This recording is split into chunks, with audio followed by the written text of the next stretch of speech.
In World War II, two military shelters defined the balance between speed and engineering perfection: the British Nissen Hut and the American Quonset Hut.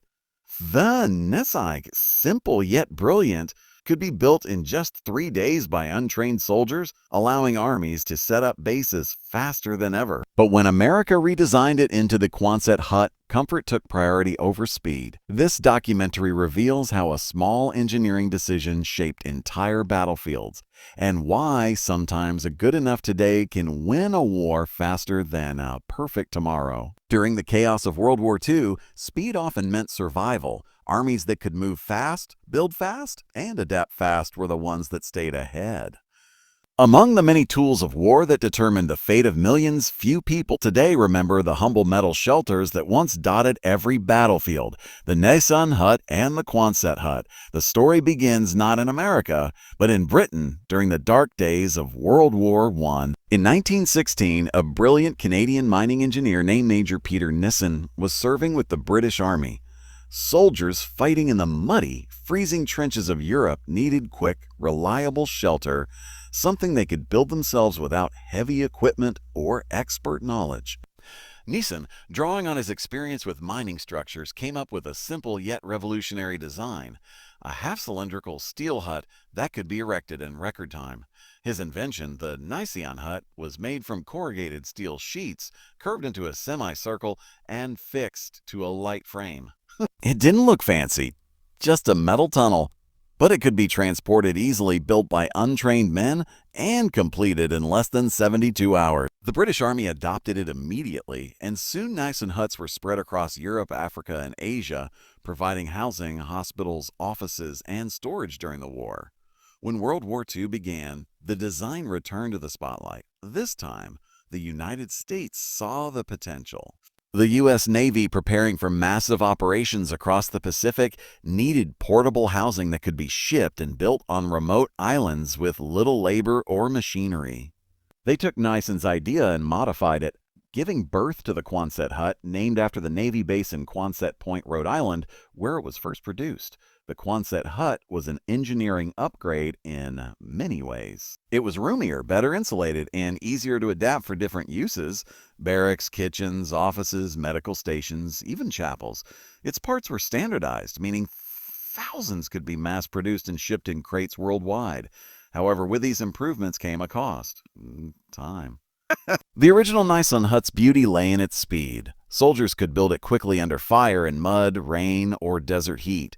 The Quonset, though more comfortable, took longer to assemble. It needed more tools, more planning, and sometimes trained workers. In the controlled world of naval bases, this wasn't a problem, but on the fast-moving front lines, every hour mattered. As the Allies advanced from North Africa to Italy, from Normandy to the Pacific Islands, these huts became symbols of resilience. They provided shelter in extreme climates, from scorching deserts to humid jungles. Soldiers who slept inside them knew that, even in war's destruction, a small piece of structure and safety still existed. By the war's end, over 150,000 Quonset huts had been built. When peace returned, they didn't disappear. Instead, they were sold off as surplus, and more than 70,000 found new lives across America. Farmers turned them into barns and tool sheds. Colleges transformed them into classrooms. Families struggling after the war even made them into homes. The Quonset Hut became a quiet part of America's rebuilding story, a reminder that wartime ingenuity could serve peace as well. Yet, hidden behind this success was a powerful lesson, one that military planners have often forgotten. The Nissen Hut taught that speed and simplicity save lives. The Quonset Hut proved that comfort and design matter too, but not at the expense of urgency.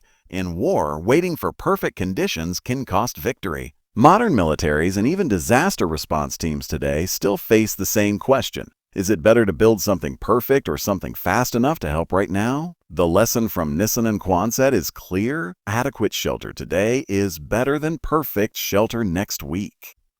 This documentary explores those forgotten blueprints, declassified military reports, and stories from soldiers who built, lived, and fought beside these metal shells. It is more than a tale of architecture. It's a story about human adaptability, how the simplest designs can save thousands, and how sometimes perfection isn't progress, speed is. From the muddy trenches of World War I to the tropical storms of Guadalcanal, from engineering labs in Britain to naval bases in America, the Nissen and Quonset Huts stand as steel witnesses to one timeless truth. In moments of crisis, action today is worth more than planning tomorrow. In the fierce days of World War II, every hour on the battlefield could decide victory or defeat.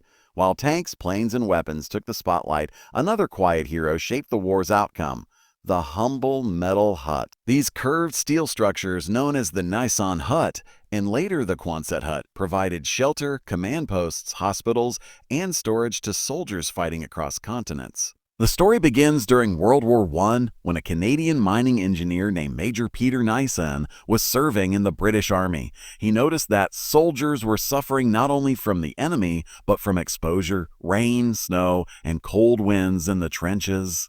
Tents were slow to set up and wooden huts took too long to build. So Nissen designed something entirely new: a half-cylindrical corrugated steel hut that could be quickly assembled using minimal materials. His idea was revolutionary for its time: practical, light, and fast. The Nissen Hut could be built in less than 3 days by a small team of untrained soldiers. Its arched shape provided strength, stability, and efficient use of materials. Soon, these huts began appearing across Europe and the Middle East, proving invaluable wherever troops needed immediate shelter. By 1918, over 100,000 Nissen huts had been built. When World War II erupted decades later, the concept returned. The United States Navy, preparing for massive operations across the Pacific, needed portable buildings that could be shipped and built on remote islands. Engineers looked to the Nissen Hut for inspiration and created the Quonset Hut, named after the base at Quonset Point, Rhode Island, where it was first manufactured. The Quonset Hut was an upgraded version. It was slightly larger, better insulated, and could be adapted for almost any purpose: living quarters, kitchens, clinics, and storage. It was made with prefabricated steel ribs and lightweight panels, making it easy to transport in crates. Once unpacked, even a small team could assemble it without heavy machinery. However, these improvements came with a hidden trade-off. The Nissen Hut's greatest strength had been its speed of construction. Soldiers could build it under harsh conditions with simple tools. The Quonset Hut, while more comfortable and weather-resistant, required more time and precision to set up. What the Americans gained in comfort, they lost in rapid deployment. On active battlefronts, that time difference could mean the loss of lives or strategic opportunities. Across battle zones, from North Africa's scorching deserts to the jungles of Guadalcanal, both types of huts played crucial roles. Soldiers often said the curved roofs became symbols of safety amid chaos. Inside, men found brief moments of rest, warmth, and shelter from relentless warfare. By 1945, the U.S. had produced over 150,000 Quonset huts, and their influence didn't end with the war. After the conflict, more than 70,000 huts were sold as surplus and reused throughout America. They appeared on farms as barns, in universities as classrooms, and in towns as makeshift homes for returning soldiers. These steel shells had served on battlefields. Now they served in rebuilding peace. Yet the comparison between Nissen and Quonset huts still carries a lesson. The British design was about speed and simplicity, doing the job immediately with what's available. The American redesign aimed for comfort and improvement, but sometimes at the cost of time. In war, where situations change by the hour, the ability to build quickly can save thousands. This forgotten engineering story reminds us of an enduring truth: adequate shelter today is better than perfect shelter next week. In times of urgency, whether in war, disaster relief, or humanitarian crises, speed and practicality often matter more than perfection. Through declassified records, construction data, and stories from veterans, this documentary uncovers the hidden legacy of these two iconic shelters. From muddy trenches in 1916 to tropical storms in 1944, they stood as silent witnesses to human creativity, endurance, and the eternal struggle to balance comfort and speed. The Nissen and Quonset huts are not just relics of war. They are reminders that sometimes the simplest ideas can change history. The story of the Nissen Hut and the Quonset Hut is more than an engineering tale. It's a reflection of how necessity drives innovation and how the smallest design decisions can influence the outcome of global events. It began in the trenches of World War I, where mud, rain, and bitter cold made life unbearable for soldiers.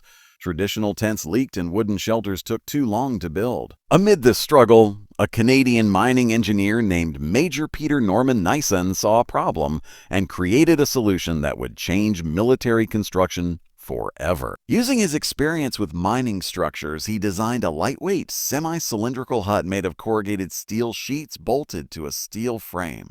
It could be easily transported, required no special training, and could be assembled by a small team of soldiers in less than 72 hours. The Nissen Hut was a triumph of simplicity. It wasn't beautiful, but it worked. It provided quick shelter for troops, storage for weapons, and protection against the elements. The design was so efficient that it could be packed onto trucks, shipped across the world, and rebuilt anywhere, from the muddy battlefields of France to the deserts of Egypt. By the end of World War I, the British Army had constructed tens of thousands of these huts, each one a silent ally in the fight for survival. When World War II broke out 2 decades later, the need for fast, portable shelter returned, but this time on a global scale. The United States, entering the war after 1941, required a solution to house millions of troops across the Pacific, Europe, and North Africa. The U.S. Navy engineers looked at Nissen's design and saw potential, but they wanted to improve it. The result was the Quonset Hut, named after the manufacturing site at Quonset Point, Rhode Island. The Quonset Hut took Nissen's original half-moon shape and made it larger, sturdier, and more versatile. Its base was made of wood, the ribs were prefabricated steel, and the outer skin was corrugated metal coated for protection against rust and humidity. It could be easily transported in flat crates and assembled anywhere using only hand tools. But unlike the Nissen, it was designed with comfort in mind, with insulation, windows, wooden floors, and even ventilation systems. In engineering terms, the Quonset Hut was a masterpiece of modular design. In strategic terms, however, it carried a hidden flaw. The improvements that made it more livable also made it slower to build. The answer often mirrors Nissen's wisdom. Build what works now. The faster people find shelter, the faster they survive. The war taught humanity that progress isn't just about improvement, it's about timing. Through declassified reports, wartime construction manuals, and the voices of soldiers who lived in them, we can see how these humble huts shaped logistics, strategy, and even morale. They were more than shelters, they were symbols of adaptability. Under their curved roofs, soldiers wrote letters home, planned missions, and dreamed of peace. Each rivet and beam carried the story of human endurance and ingenuity. From the muddy trenches of 1916 to the tropical jungles of Guadalcanal, from the deserts of Africa to post-war America's farmlands, the Nissen and Quonset huts bridged 2 eras, one of survival and one of rebuilding. They remind us that in times of crisis, the right design isn't the one that looks the best, but the one that works the fastest. And sometimes the most powerful invention in war is not a weapon, but a roof that can be built before the next storm arrives. As the dust of World War II settled, the world began to realize that not all heroes carried guns. Some carried blueprints. Among the unsung inventions that shaped military history, few stand as tall as the Nissen Hut and the Quonset Hut. Their curved steel shapes might look ordinary, but their story reveals how human creativity, practicality, and timing can change the course of war and peace. It all started in the horror and mud of World War I. Soldiers lived in miserable conditions, soaked in rain, shivering from cold, and surrounded by destruction. Shelter was as essential as ammunition, but armies lacked a quick way to protect their men. In 1916, Major Peter Norman Nissen, a Canadian engineer serving in the British Army, took it upon himself to solve this problem. Using his mining background, he designed a structure that was light, durable, and incredibly fast to assemble, the Nissen Hut. The semicircular steel frame was simple yet genius. It could be packed flat, transported easily, and built almost anywhere with minimal tools. A small group of untrained soldiers could assemble one in less than 3 days. This meant that wherever the army went, home followed. The huts provided everything from sleeping quarters to hospitals, offices, and storage depots. Their curved roofs shed rain, resisted wind, and conserved materials during wartime shortages. By the time World War I ended, the Nissen Hut had become a symbol of British efficiency. But the real test of its legacy came in the next global conflict. When World War II erupted, technology had advanced, armies were larger, and the need for rapid construction was greater than ever. The United States Navy, preparing for battles across the Pacific and Europe, revisited Nissen's idea. They needed a building that could be produced on a massive scale, shipped worldwide, and adapted for multiple uses. The result was the Quonset Hut, named after Quonset Point, Rhode Island, where the first models were built. The Quonset Hut took inspiration from Nissen's design but modified it for American needs. It was bigger, stronger, and more comfortable. It had a wooden floor, insulation, ventilation, and could even include doors and windows. It was designed as a kit, every piece pre-cut and labeled so that soldiers could assemble it quickly without skilled labor. These improvements made life easier for troops stationed in harsh climates, from the humid jungles of the Pacific to the cold plains of Europe. Yet with progress came compromise. The Quonset Hut's additional features meant more parts, more weight, and more time. What the Nissen Hut could achieve in 2 or 3 days, the Quonset often required 4 or more. On stable bases or islands, that extra time didn't matter. But on fast-moving fronts, it could mean the difference between sheltering soldiers and exposing them to the elements.